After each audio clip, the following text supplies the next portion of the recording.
Anatomy of the brain. The brain is made of lobes, like the frontal lobe, parietal lobe, occipital lobe, temporal lobe, but more importantly, the functional areas in the brain. And the functional areas are not like as definitely determined as the anatomic lobes. So we know that somewhere in the anterior part of the frontal lobe, we have the prefrontal area that controls behavior. And somewhere towards the end of the frontal lobe, we have the motor area, primary motor area, and in front of it, we have the primary motor, the premotor area. And we know that in the occipital lobe, somewhere on the occipital lobe, we have the primary visual area. Somewhere on the parietal lobe, we have the sensory area. On the temporal lobe, we have the auditory area. And here I want to focus on these two, the premotor area and the primary motor area. And again, let me use the whiteboard. This is, again, is going to be very important discussion, and we are going to discuss the pyramidal tract and the extrapyramidal tract, the pyramidal lesions and the extrapyramidal lesions, very important terms we need to learn.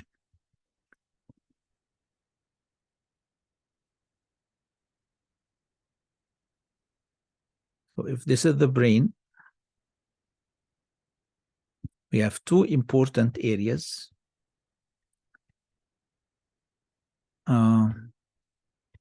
This area here,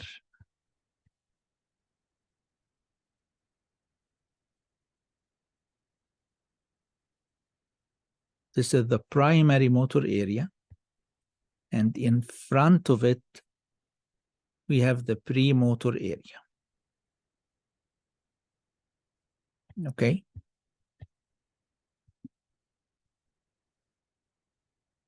So this is in blue, the primary motor area. And in front of it, we have the premotor area. Now, the primary motor area, this is where the pyramidal tract exists and originate. So we have the cells, the cell bodies that control voluntary movements in the primary motor area. In the premotor area, we have the cell bodies that control the involuntary movements and the muscle tone. The involuntary movements and the muscle tone. Okay? So out of these cell bodies come out the nerve fibers. So when the nerve fibers of the primary motor area travel together, any nerve fibers traveling together, like taking the same freeway, we call this bundle, we call it tract. So this tract is known as the pyramidal tract, the pyramidal tract. So the pyramidal tract is responsible for the voluntary movements, and it originates at the primary motor area.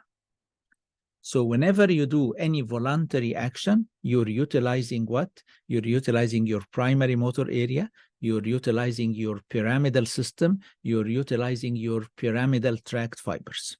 And of course, these fibers, they go to the muscles, the skeletal muscles, the muscles that are attached to your bones, the skeletal muscles, to bend the elbow, to extend the shoulder, to do whatever. Now, the premotor area, again, the fibers coming from the cells of the premotor cortex, they travel together. But in a separate, they take a separate freeway, another freeway other than the pyramidal tract. So we call this tract, we call it extrapyramidal tract. Extrapyramidal tract. This extrapyramidal tract is responsible for two things. It is responsible for the tone in the muscles. What's the tone of a muscle? Of course, when you contract a skeletal muscle, you increase the tone in it, like the tone increases by maybe 100%.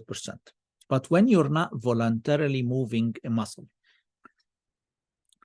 what is the residual tone in this muscle when it is not moving? Is it zero? Of course not, because our muscles are not flaccid all the time, except when we move. No, they have some reasonable degree of tone, maybe 10% tone, 20% tone, no more.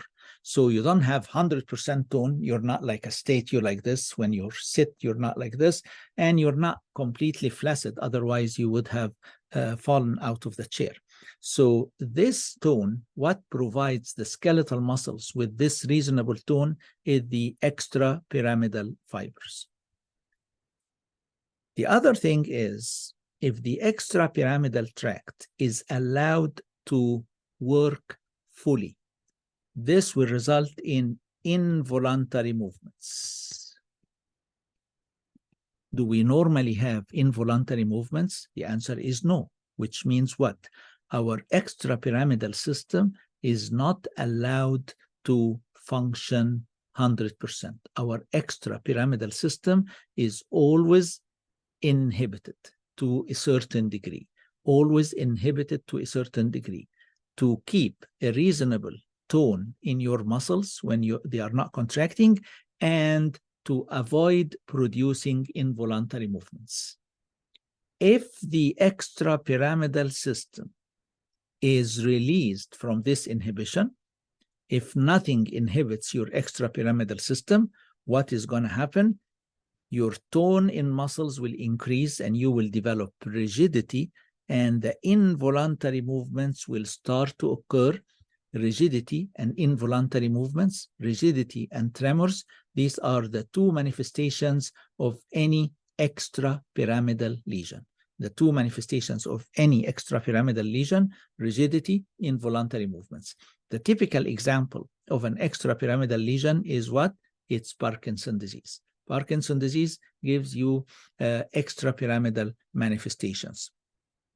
So what keeps the premotor area inhibited? What keeps the premotor area inhibited?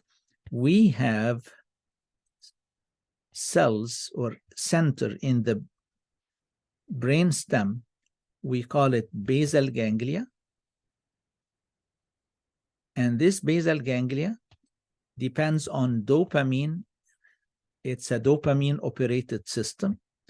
And the function of the basal ganglia is to keep pressing the brakes. It keeps pressing the brakes to keep the premotor area reasonably inhibited. So if you have a normally functioning basal ganglia, your premotor area is reasonably inhibited, and therefore you do not develop rigidity and you do not develop involuntary movements. If something happens and your basal ganglia does not have enough dopamine,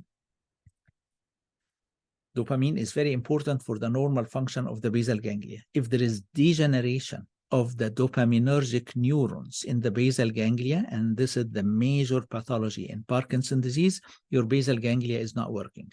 What's the job of your basal ganglia? To press the brakes. To do what? To inhibit the premotor area.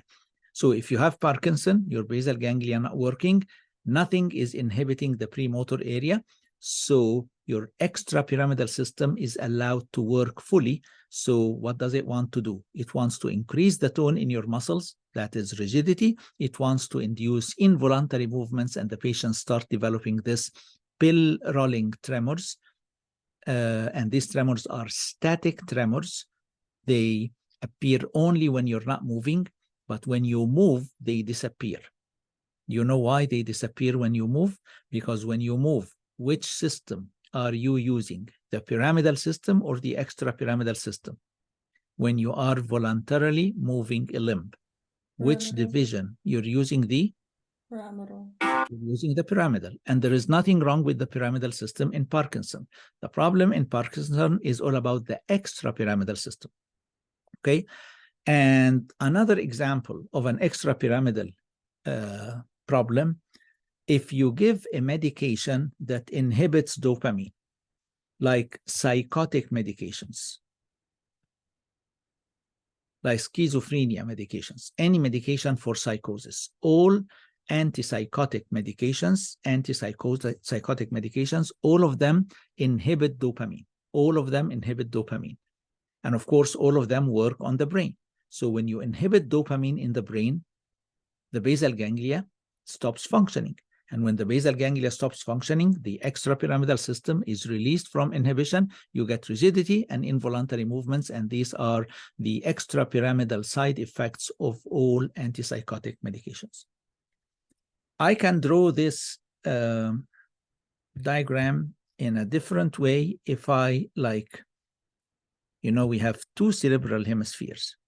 If I open the two cerebral hemispheres as if the brain were a book like this, if I open the brain like this as if it were a book, so it's not identical. Don't like that. It should be identical.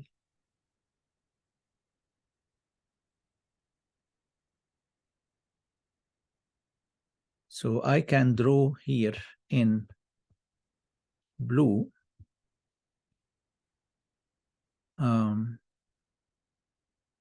the primary motor area,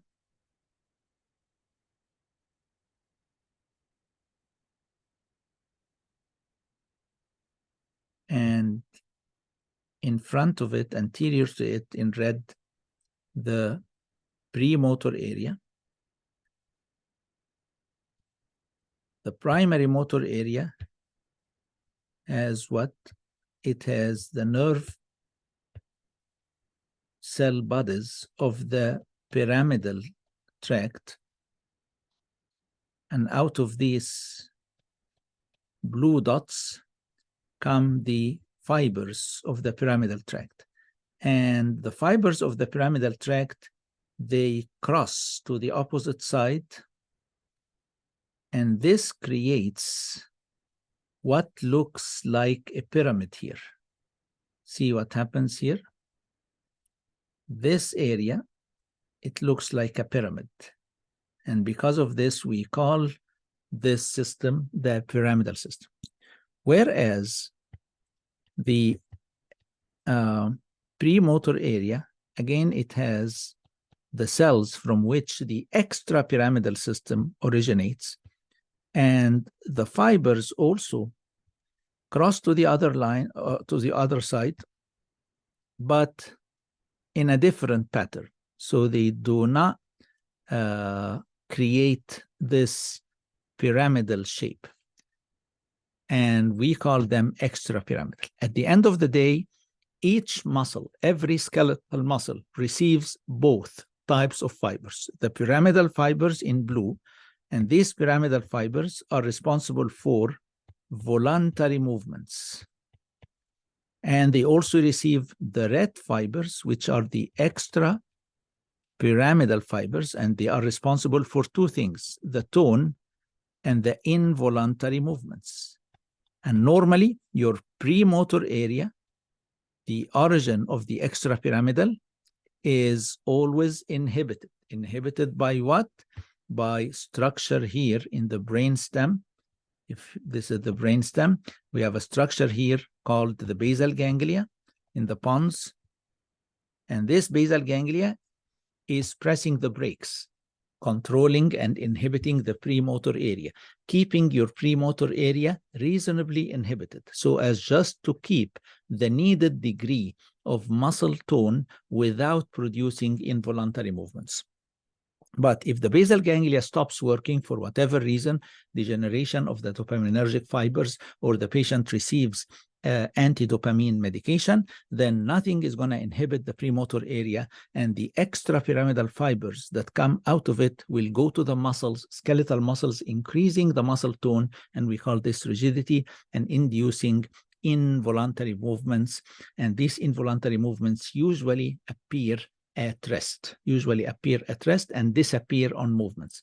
They disappear on movements because when you are voluntarily moving, you're utilizing the pyramidal system and not the extrapyramidal system. And this is the basic pathophysiology and manifestations of Parkinson's disease. And we're gonna talk about Parkinson's disease again later in this lecture. Okay, let me end this segment here.